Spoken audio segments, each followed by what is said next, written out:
जय हिंद प्यारे साथियों, आपका अपने परिवार dream academy by Ankit sir में हार्दिक स्वागत है।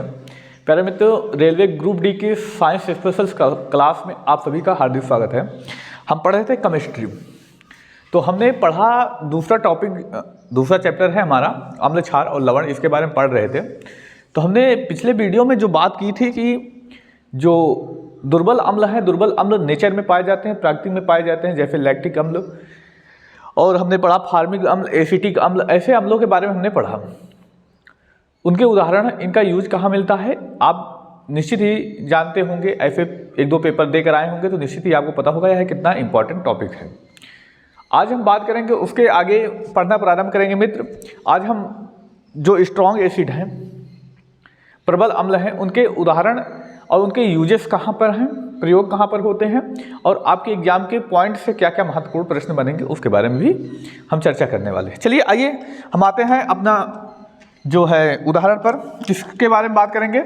तो स्ट्रॉन्ग एसिड यानी प्रबल अम्ल या जिसे कहते हैं क्या, प्रबल अम्ल के साथ साथ हम बात करेंगे अकार्बनिक अम्ल। चलिए, ये जितने भी अम्ल हैं ये कहाँ पर लैब में तैयार किए जाते हैं, तो इसको आप याद रखेंगे। और इनका यूजेस जो है, देखिए इनका जो यूज किया जाता है ये वास्तव में हानिकारक होता है। अगर इनका एक नॉर्मल मात्रा से अगर थोड़ी सी मात्रा ज़्यादा हो जाए तो ये वास्तव में हमारे शरीर के लिए, हमारी बॉडी के लिए हानिकारक होते हैं। तो आइए इनमें हम बात करते हैं। चलिए, सल्फ्यूरिक अम्ल सबसे पहला कौन सा है? सल्फ्यूरिक अम्ल।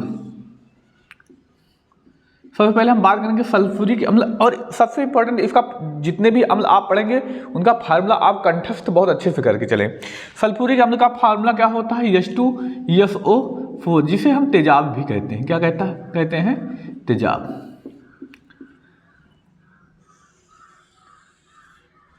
तो हम इसके बारे में पढ़ना प्रारंभ करेंगे। किसके बारे में? सल्फ्यूरिक अम्ल, H2SO4, तेजाब। आप जानते होंगे तेजाब कितना खतरनाक होता है, ये बताने की आवश्यकता है ही नहीं आप सभी को, तो आप इतना समझ चुके होंगे। देखिए, इसका जो पीएच मान होता है 2 से 3 के मध्य होता है। हालांकि पीएच मान आपके एग्जाम में ना पूछेगा, कुछ पूछता है, कुछ जो इंपॉर्टेंट है पीएच मान उसको हम लास्ट में डिस्कस कर लेंगे। 6, 7, 8 हैं, उनको आप तैयार करके जाए, उतना ही पूछेगा। सभी का पीएच मान आपको यहाँ पर याद करने की आवश्यकता नहीं है। तो हालांकि जानना चाहें तो 2 से 3 के मध्य होता है, इसका पीएच मान इंपॉर्टेंट है नहीं। अच्छा, सबसे इंपॉर्टेंट क्या है? इसका एक कुछ उपनाम है, उपनाम पूछा जाता है। उपनाम क्या है इसका? तो इसे अम्लों का, इसे अम्लों या रसायन का राजा कहा जाता है।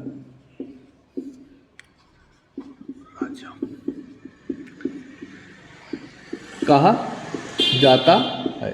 देखिए, रसायन का राजा बहुत कम पेपरों में देखने को मिलता है, लेकिन अगर पूछ लिया जाए अम्लों का राजा बहुत बार पेपरों में देखने को मिला, इसलिए आप इसको याद रखेंगे। अम्लों का राजा किसे कहा जाता है? तो बताएंगे सल्फ्यूरिक अम्ल को।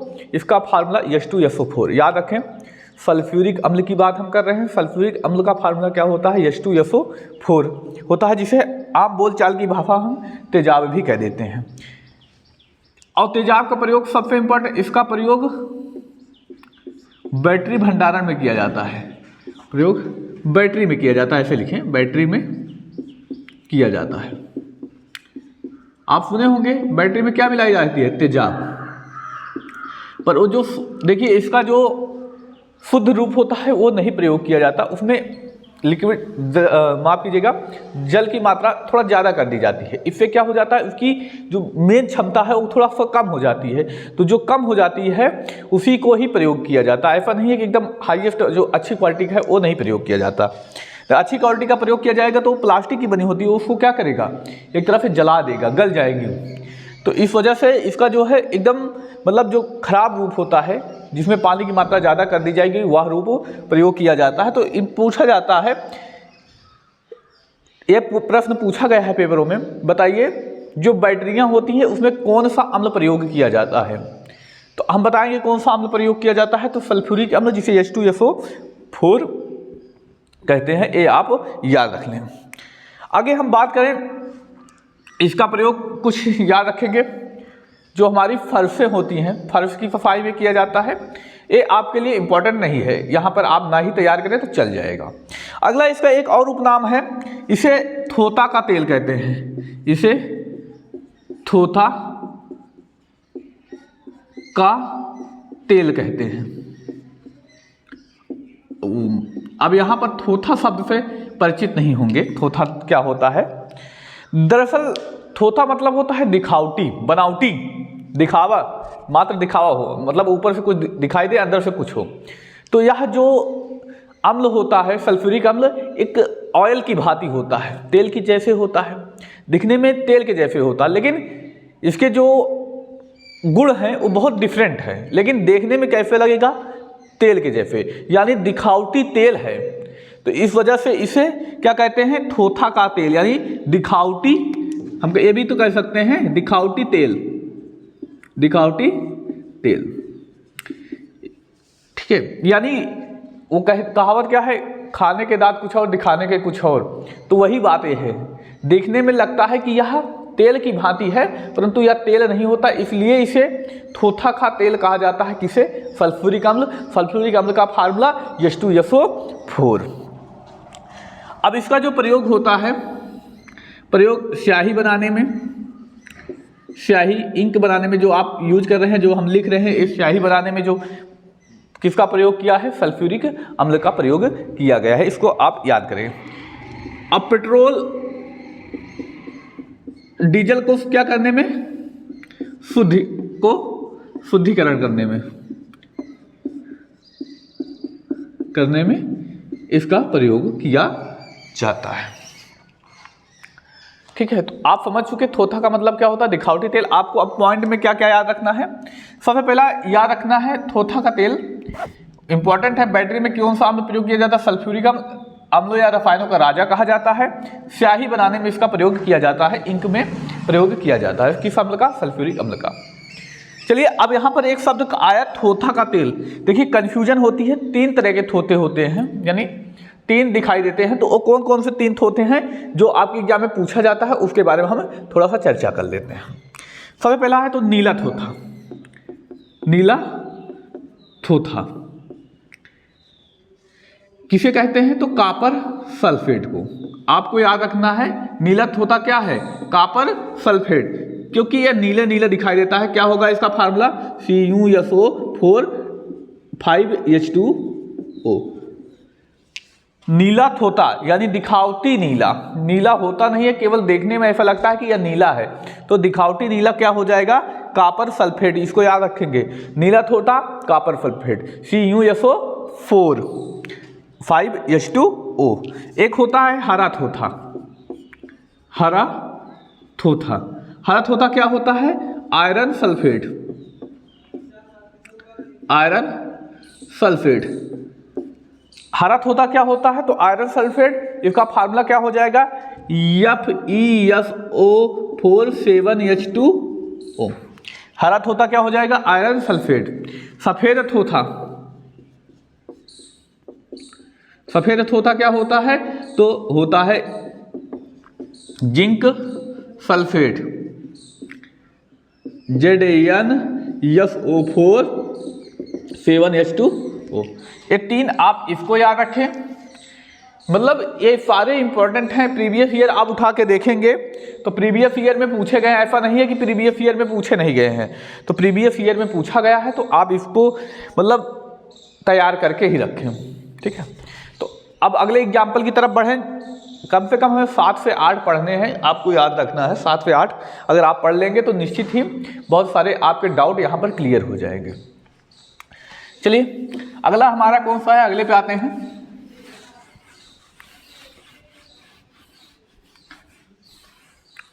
हमारा अगला है नाइट्रिक अम्ल। कौन सा? नाइट्रिक अम्ल। नाइट्रिक अम्ल। नाइट्रिक अम्ल के बारे में पढ़ेंगे। इसका फार्मूला HNO3 होता है। क्या होता है? HNO3 होता है। नाइट्रिक अम्ल के बारे में पढ़ना आप प्रारंभ करेंगे। इसका जो pH मान होता है 3 के लगभग में होता है, लगभग 3 होता है, कभी कभी 2.9, 3, 3.2, ऐसे 3 के आसपास ही आपको देखने को मिल जाता है। तो पेपर में नहीं याद रखना pH मान, जो याद रखना है उसको आपको हम बता देंगे। इसमें सबसे इंपॉर्टेंट होता है क्या, इसका प्रयोग किस में होता है? तो जो एल्यूमिनियम की सफाई में, एल्यूमिनियम की सफाई में, जितने भी एल्यूमिनियम के, माफ कीजिएगा, एल्यूमिनियम की सफाई में लिख दिया, एल्यूमिनियम के बर्तन में रखा जाता है, के बर्तन में रखा जाता है। देखिए यहां पर समझने वाली बात है, आपको क्या समझना है यहां पर, जो नाइट्रिक अम्ल HNO3 है इसको एल्यूमिनियम के बर्तन में रखते हैं। आप साधारणतः देखे होंगे जितने भी अम्ल होते हैं उनको कांच के बीकर में रखा जाता है, लेकिन इस अम्ल को एल्यूमिनियम के बर्तन में रखा जाता है। रीजन इसका क्या है? रीजन ये है कि ये कांच जो होता है, कांच को, कारण क्या है इसका, कांच को गला देता है। अब आपको याद रखना है जो एल्यूमिनियम है, पूछा जा सकता है नाइट्रिक अम्ल को किस तरह के बर्तन में, किस धातु में रखा जाता है। तो अब याद रखें एल्यूमिनियम के बर्तन में क्या रखा जाता है, तो नाइट्रिक अम्ल को एल्यूमिनियम के बर्तन में रखा जाता है। और अब जानते हैं, अब कांच को गला देता है तो कांच पर जो डिजाइनें बनाई जाती हैं, काट तोड़ के कांच को काटना हो, कांच को डिजाइन देना का रूप देना हो, वो किसकी वजह से किया जाता होगा, तो नाइट्रिक अम्ल की वजह से ही किया जाता है। नाइट्रिक अम्ल वहीं पर गिरा देते हैं जहां से काटना होता है, नाइट्रिक अम्ल गिरा देंगे तो कांच अपने आप स्वतः कट जाता है बिना बहुत एक्स्ट्रा एफर्ट के। अगर कांच पर कांच काट कर कांच को डिजाइन का रूप देना है तब किसका प्रयोग किया जाएगा, तब भी नाइट्रिक अम्ल का प्रयोग किया जाएगा। इसको आप याद रखेंगे। और सबसे इंपॉर्टेंट है, होम्योपैथिक दवा बनाने में प्रयोग किया जाता है। होम्योपैथिक दवा बनाने में, होम्योपैथिक में भी कौन सी दवा, तो जो बवासीर होती है और छाले की दवा, किसकी दवा, बवासीर और किसकी, छाले की दवा बनाने में किसका प्रयोग किया जाता है, तो होम्योपैथिक दवा में प्रयोग किया जाता है नाइट्रिक अम्ल का। कौन सी दवा, तो बवासीर और मुख्यतः छाले के रूप में। और सबसे इंपॉर्टेंट क्या है, तो इंपॉर्टेंट है विस्फोटक बनाने में।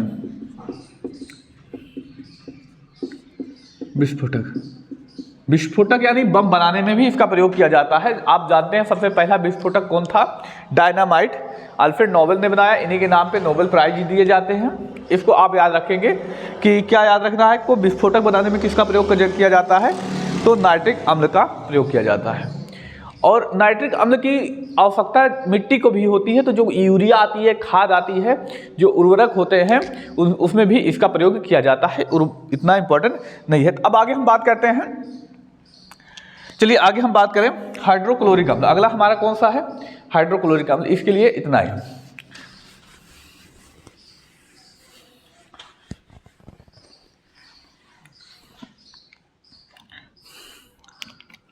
कौन सा है, हाइड्रोक्लोरिक अम्ल HCl। हाइड्रोक्लोरिक अम्ल HCl के बात करते हैं। इसका pH मान 2 से 3 के मध्य होता है।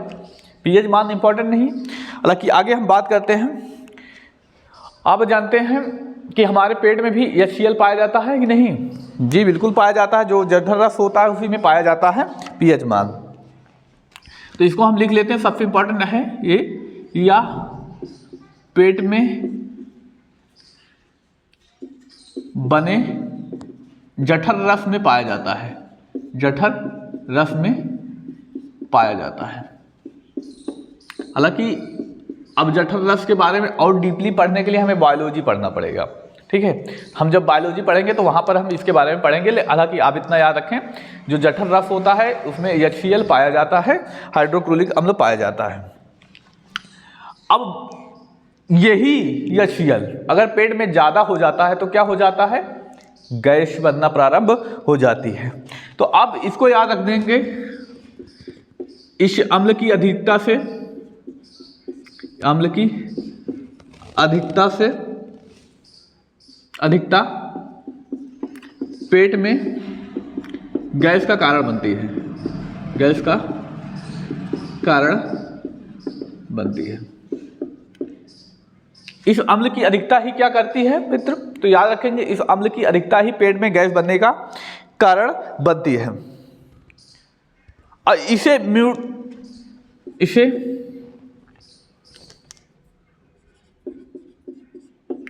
म्यूरेटिक अम्ल कहा जाता है, म्यूरेटिक अम्ल कहा जाता है। कौन सा अम्ल, तो आप याद रखेंगे इसे कौन सा अम्ल कहा जाता है, म्यूरेटिक अम्ल। और इसका जो प्रयोग किया जाता है रेशे और कपड़े के कारखाने में प्रयोग किया जाता है, यह इम्पॉर्टेंट नहीं है। अब यहीं पर थोड़ा सा नोट करके हम लिख लें, नोट करके क्या लिखना है, आप सुने होंगे एक्वारेजिया,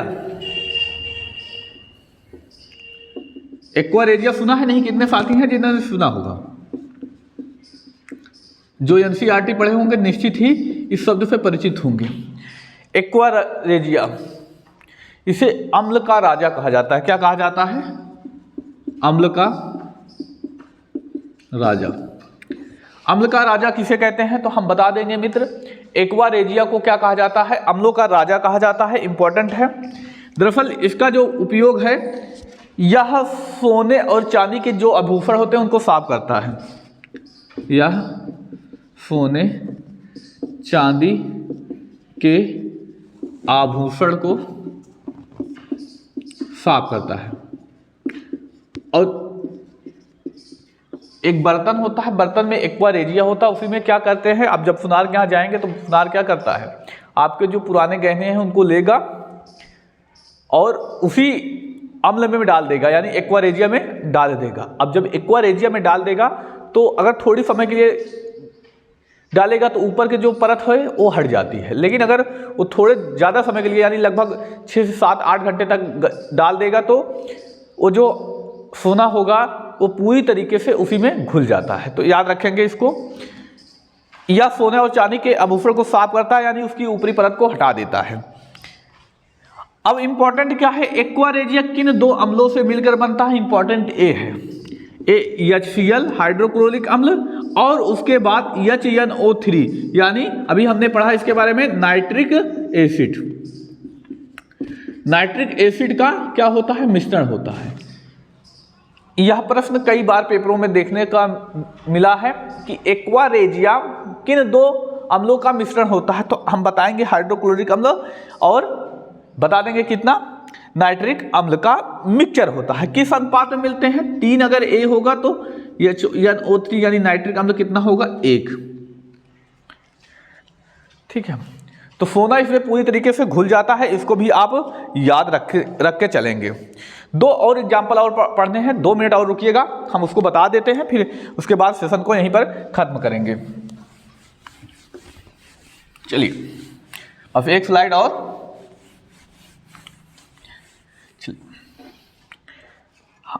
हम बात करते हैं बोरिक अम्ल।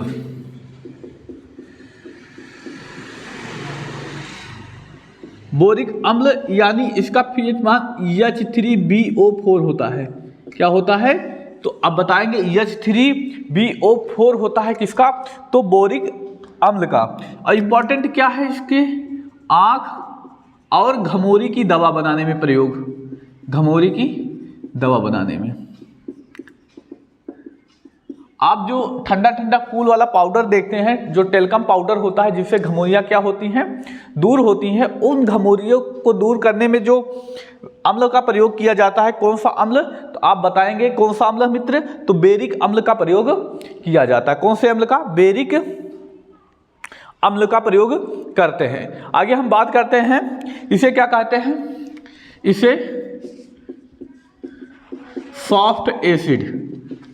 सॉफ्ट एसिड यानी हम कहें मृदु अम्ल, मृदु अम्ल, या इसी को सौम्य अम्ल कहा जाता है।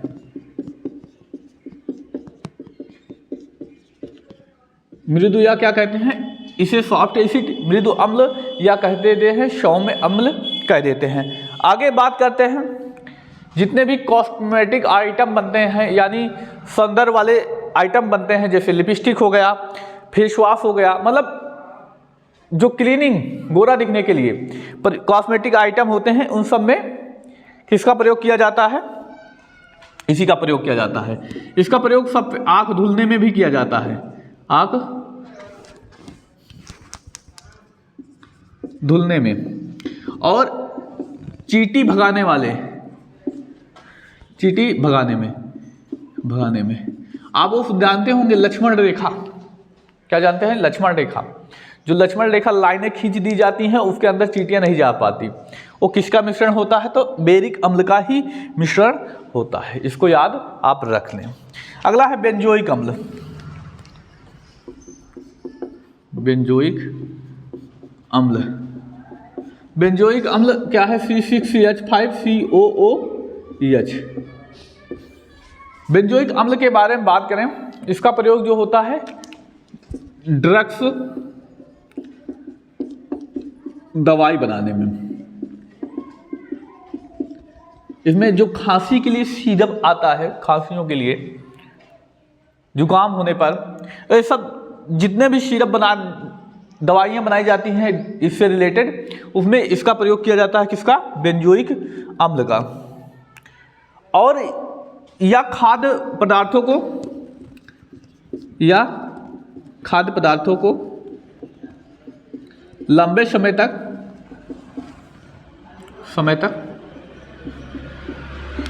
क्या करता है, खाद्य पदार्थों को लंबे समय तक खराब होने से बचाने के लिए, भी प्रयोग, आगे बात करते हैं, जितने भी स्किन केयर प्रोडक्ट हैं उसमें भी इसका प्रयोग किया जाता है। इंपॉर्टेंट नहीं है स्किन केयर प्रोडक्ट में, आप ये एक लास्ट बचता है आपके बाद, बस इसी समाप्त करते हैं। Carbonic acid, H2CO3, carbonic acid बात करते हैं H2CO3 के बारे में। इसका प्रयोग किस में किया जाता है, कोल्ड ड्रिंक में। कोल्ड ड्रिंक में किस लिए प्रयोग किया जाता है, आप जब कोल्ड ड्रिंक पीते होते हैं, यहाँ गले में क्या होता है, जलन हिस्स होती है। जो जलन होती है इसी की वजह से होती है, जलन और खट्टेपन के लिए।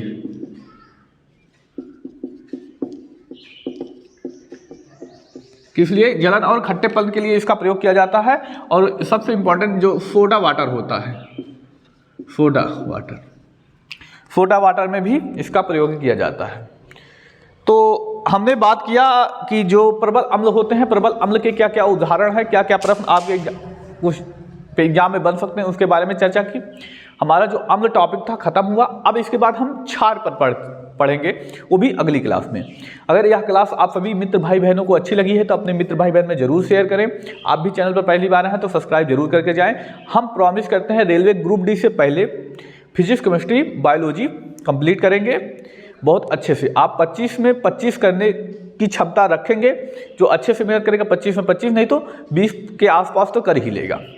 और भी जो सब्जेक्ट बचते हैं उनके लिए भी हम एक एक करके क्लास लेने वाले हैं। जैसे हम पॉलिटी की लेंगे, उसकी क्लास ऐसे लेने वाले हैं। तो आप सभी चैनल को जरूर सब्सक्राइब कर लें। मिलेंगे अगली क्लास में। धन्यवाद, जय हिंद।